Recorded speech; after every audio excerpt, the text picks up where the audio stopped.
के लिए हमारे साथ रहनुमा पीपल्स पार्टी जावेद अख्तर साहब मौजूद हैं। जावेद साहब, welcome to News Morning. Bilawal Bhutto Zardari साहब, यूथ की अगर हम बात कर रहे हैं तो इस टाइम सबसे यंगेस्ट एंड सबसे एक्सपीरियंस्ड अगर कोई पॉलिटिशियन है तो Bilawal Bhutto Zardari is one of them. Peoples Party का फ्यूचर कमिंग इलेक्शंस में, आप तो खुद उनके रहनुमा हैं, क्या उम्मीदें हैं? कोई अपनी हुकूमत बना पाएगी या फिर उसी तरह सिंध तक ही महदूद रहेंगे? जी, बिस्मिल्लाहिर्रहमानिर्रहीम। शुक्रिया हाफिज़ा।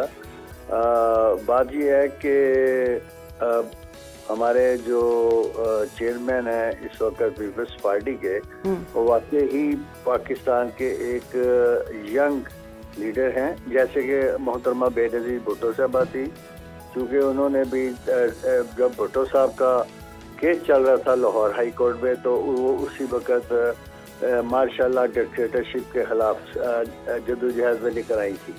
तो इसलिए ये पीपल्स पार्टी के पास ये हमेशा से ही कैरियर है। जुल्फ़िकार अली भुट्टो भी 23 ईयर्स ओल्ड थे तो उस वक्त वो सियासत में आगे आ चुके थे। इसी तरह एक तीसरी नस्ल है जो यंग जो है वो आ रही है लीडरशिप पीपल्स पार्टी से।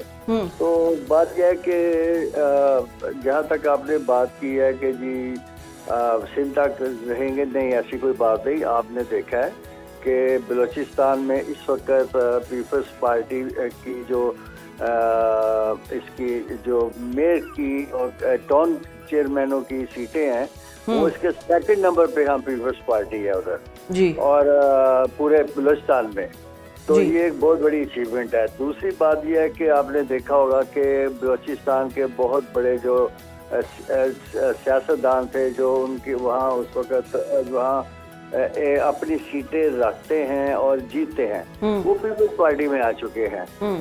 इलेक्टेबल्स हैं, वो पीपल्स पार्टी को ज्वाइन कर भी चुके हैं। बट जावेद साहब, इलेक्शंस आगे आने वाले टाइम पे बड़े डिफरेंट है। जिस तरह बिलावल गिले शिकवे कर रहे हैं कि हमें लेवल प्लेइंग फील्ड नहीं दिया जा रहा है और लाडलाइज़म बहुत ज़्यादा है, तो ये गिले शिकवे उनके एक हद तक ये भी नज़र आ रहे हैं कि वो विफाक में उनको कोई हिस्सा मिलेगा नहीं। ऐसी कोई बात नहीं। ये फैसला करना है अवाम ने, ये अवाम का काम होता है फैसला करना। तो बात यह है कि ये वो जो बात कर रहे हैं लेवल प्लेइंग की, वो बिल्कुल ठीक कर रहे हैं। मैं आपको मिसाल देता हूँ कि जब इलेक्शन अनाउंस हो चुके हैं, ना कोई तहसीलदार, ना कोई पुलिस वाला, ना कोई वो ट्रांसफर हो सकता है। अब मुझे कल मेरा चूँकि वहाँ बिजनेस है पतोगी में, तो वहाँ का जो तहसीलदार है उसको वहाँ के नून लीग के साबका एमएनए ने कल ही उसको ट्रांसफर करवा दिया। तो मैंने एक मिसाल दी है आप। इस तरह वो जो चाह रहे हैं वो अपनी मर्जी की ब्यूरोक्रेसी पीएमएलएन ला रही है। तो ये तो साफ जाहिर हो रहा है कि ये फेयर प्लेइंग फील्ड नहीं हो रहा हमारे साथ। लेवल प्लेइंग फील्ड नहीं हम। लेकिन शहबाज शरीफ की गवर्नमेंट के साथ ही पीपल्स पार्टी मौजूद थी। बिलावल फॉरेन मिनिस्टर थे और उन्होंने मिलकर पीपल्स पार्टी ने शहबाज शरीफ को कहा था कि हमारी पूरी सपोर्ट है इनके साथ। तब तो बड़ा मोहब्बतें थी दोनों में। नहीं, बात यह है कि आपकी बात ठीक है, लेकिन उस वक्त के हालात देखे ना क्या थे।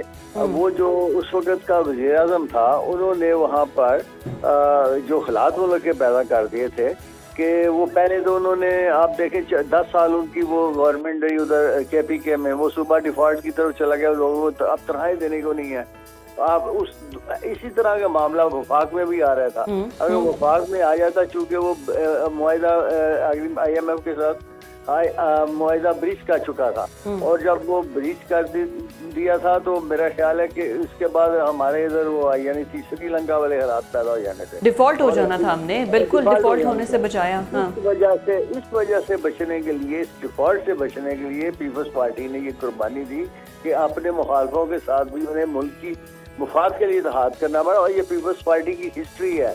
जिन्होंने जुल्फ़िकार अली भुट्टो के कत्ल में शरीक थे, पाकिस्तान पीपल्स पार्टी ने उनके साथ भी इत्तेहाद किया था एक डिक्टेटरशिप के खिलाफ, जो ज़िया-उल हक के खिलाफ मिल के चले थे, जिन्होंने भुट्टो साहब के कत्ल में उस ज़िया-उल हक की मामनत की थी। ये सिर्फ पीपल्स पार्टी नेशनलिस्ट पार्टी है और वो हमेशा मुल्क की मफाद का सोचती है। ये एक हिस्ट्री है। पार्लिमानी पार्टी है ना, बट जावेद साहब अभी पीपल्स पार्टी के अंदर भी आप देखिए कि बिलावल भुट्टो जरदारी के बयानात अलग हैं, जरदारी साहब के बयान अलग हैं, और फिर ये भी खबरें थी कि दोनों में इख्तलाफात भी हैं, नाराज़गियाँ भी हैं। तो इस हवाले से क्या खबरें हैं आपके पास? नहीं, अभी देखिए आपने शायद कल बयान पढ़ा होगा कि कोयटा में जरदारी साहब ने अपनी तकरीर में कहा है कि बिलावल जो है वो पाकिस्तान का मुस्तकबिल है जी। हमें बिलावल को मजबूत करना चाहिए, और बिलावल का उन्होंने अपील किया कि आप बिलावल का साथ दें, क्योंकि तो अगर कोई इख्तलाफ हो तो वो फिर तो ऐसी बातें ना करें। वो एक ऐसे ही उन्होंने एक बात की कि देखें, तजर्बा जो होता है ना वो किसी के पास मुकम्मल नहीं है, अक्ल कुल कोई नहीं है। जो कोई कहता है कि मैं अक्ल कुल हूँ, मुझे सारा ही कुछ पता है, तो वो जो बंदा है ना वो मेरा ख्याल है कि वो ज़हनी तौर पर ठीक नहीं होगा वो बंदा, क्योंकि ये सियासत तो ये ऐसी चीज है जिसको जितना भी सीखो उतना ही काम है। और तो अगर ये कह दे मुझे सारी कुछ आता है तो फिर वो तो जाहिर है खबरें हैं, बयानात हैं, लेकिन मुखालिफिन जो है इसका फ़ायदा उठाते भी हैं। इंशाल्लाह आपसे दोबारा फिर बात होगी, वक्त की किल्लत है। बहुत शुक्रिया जावेद अख्तर साहब हमारे साथ मौजूद